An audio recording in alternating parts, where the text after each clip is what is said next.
¿Qué es un modelo educativo? Un modelo educativo. Podemos hablar de un modelo educativo cuando tenemos ciertas reglas, ciertas normas, ciertas estrategias por las cuales regirnos y por medio de las cuales pensamos se puede llegar a obtener un aprendizaje por parte del alumno. Hay varios lineamientos que se cumplen. Y hay varias cualidades que debe tener un modelo para que se pueda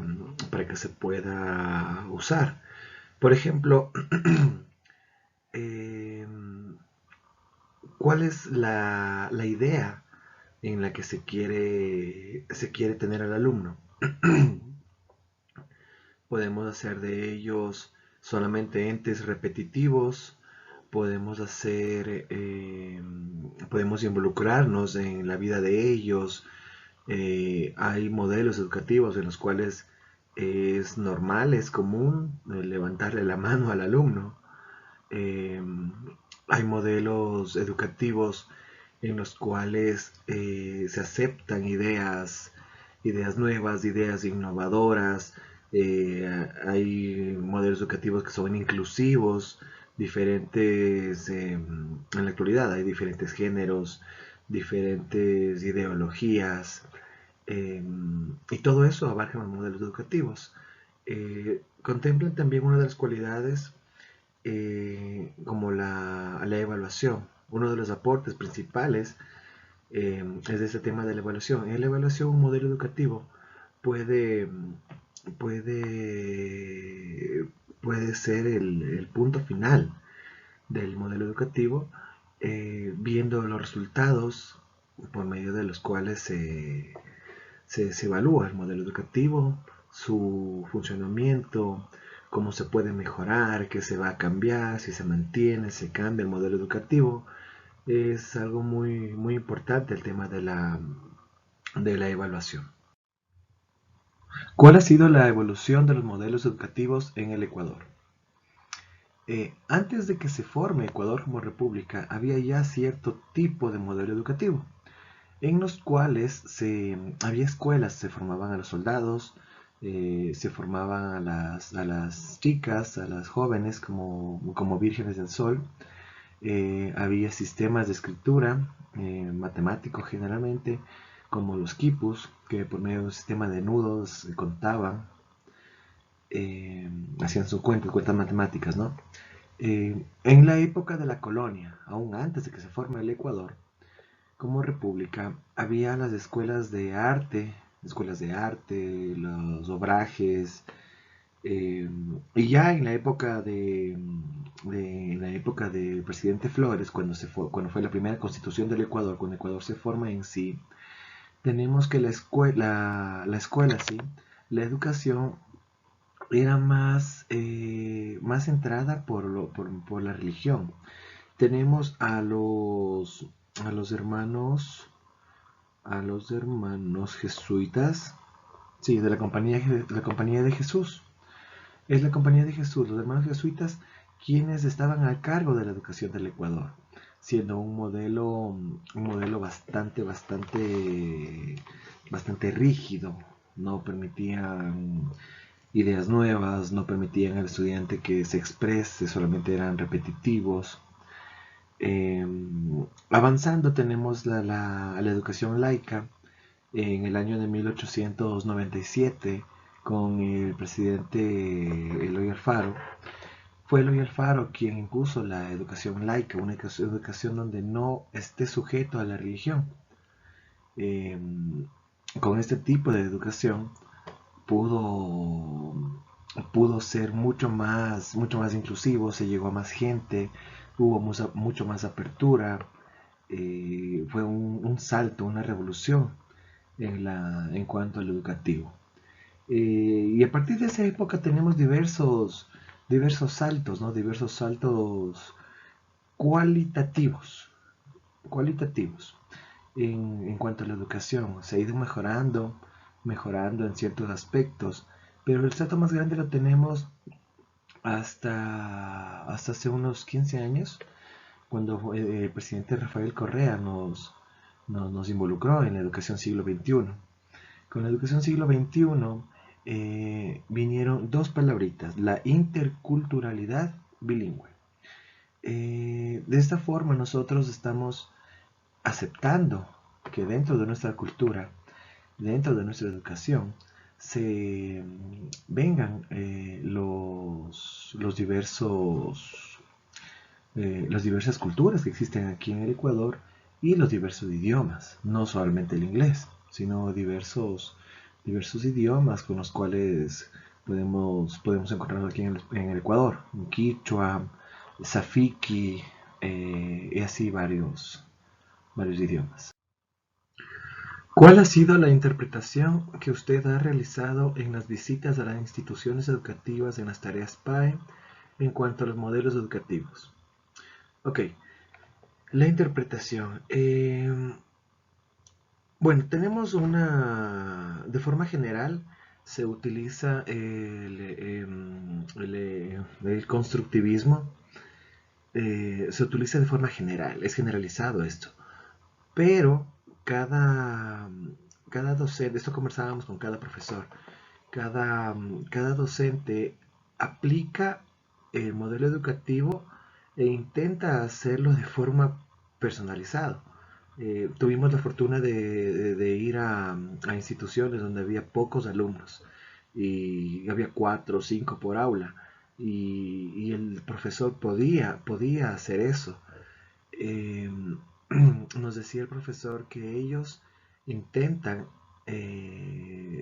¿no? Centrarse en la planificación, pero muchas veces eso solamente sirve como una guía, como una guía. Por ejemplo, el día de hoy no tenemos que ver la letra A.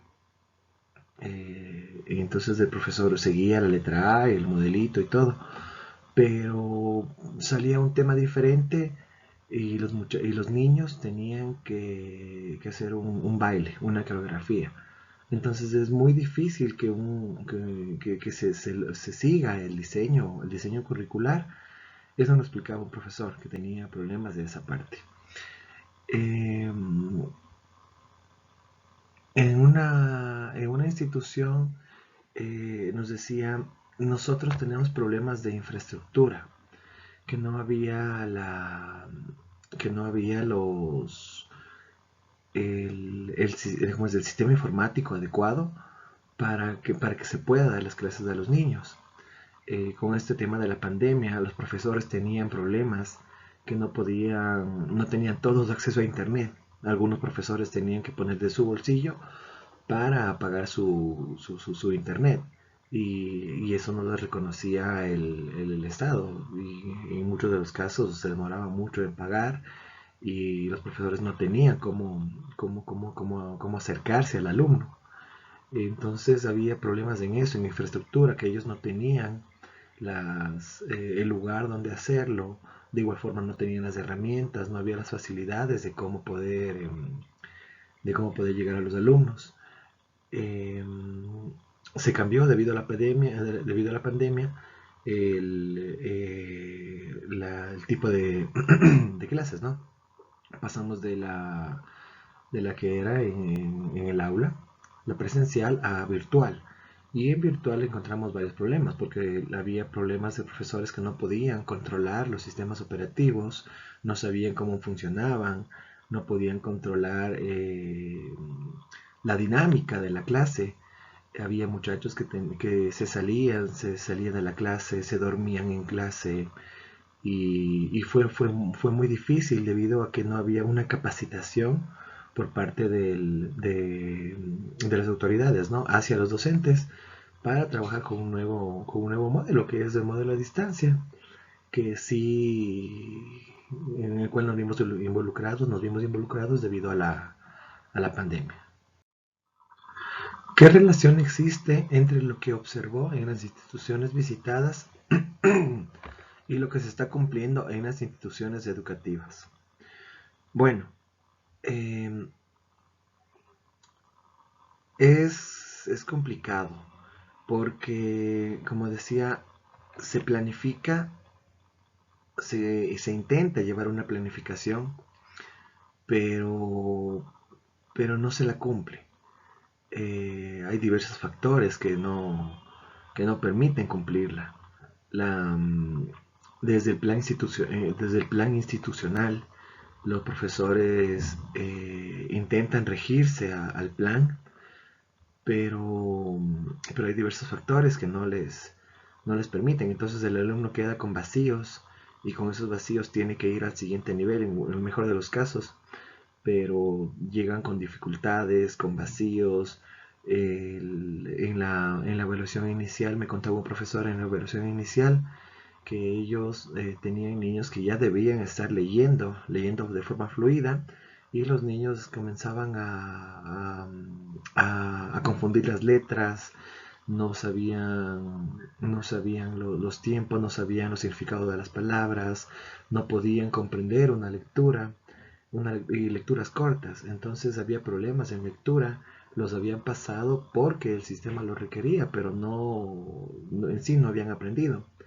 Y, y en sí es eso, la relación que hay, porque los docentes, por cumplir su trabajo, ponen las calificaciones, los hacen pasar a los muchachos, a los niños, perdón, de acuerdo a lo que se pide en el plan, pero no es 100% real que los niños hayan aprendido el objetivo que estaba dentro del plan del proyecto educativo, y quedan con vacíos, quedan con ciertos vacíos que retrasan en la educación para el siguiente nivel. Argumente con su criterio cuál será el rol del docente en función de la misión que tiene el Ministerio de Educación. Bueno, eh, yo tengo yo tengo de base un trabajo de cultura física y estoy muy involucrado con el trabajo de natación como educación y como disciplina deportiva. Eh, de acuerdo a lo que el Ministerio de Educación plantea, el profesor actualizado, debe estar, pendiente de los muchachos, involucrarse con la educación de los niños. Eh, Esa es la misión, ¿no? Es la misión que el profesor sea mucho más, ¿cómo puedo decirle? Utilizando, ¿no?, un enfoque más humanista con los niños, sin dejar perdón, sin dejar el método del constructivismo, que ese es en sí entiendo yo cómo se basa la educación del Ecuador. Intenta involucrarse, y el ministerio intenta que el profesor se involucre más con el alumno. Y, y el profesor debe estar más capacitado, como fue lo de la pandemia. Ahora los profesores tienen que estar actualizados de sistemas operativos, deben saber manejar los sistemas informáticos, Zoom, el, el Teams, diferentes sistemas, entornos, incluso juegos virtuales interactivos, que el profesor propone una actividad y los niños participan, juegan en el aula, tienen su nota a partir de diversos juegos, y deben estar mucho más actualizados los profesores, ¿no? En cuanto a la cultura física, como yo decía, es mucho más complejo.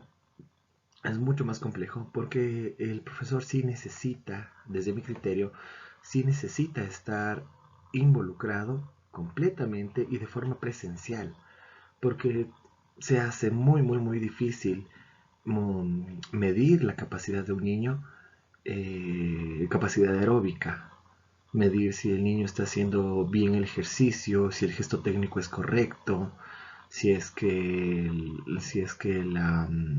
bueno, su condición aeróbica, el gesto técnico, si es que el aprovechamiento lo está haciendo bien. Eh, bueno, hay ciertos, ya con experiencia, hay gestos faciales que denotan el cansancio, la satisfacción de un niño al hacer un ejercicio, y se necesita la presencialidad en ese caso. De esa forma, bueno, como decía, es mi criterio, ¿no? Como el profesor puede involucrarse de acuerdo a lo que el Ministerio de Educación pide.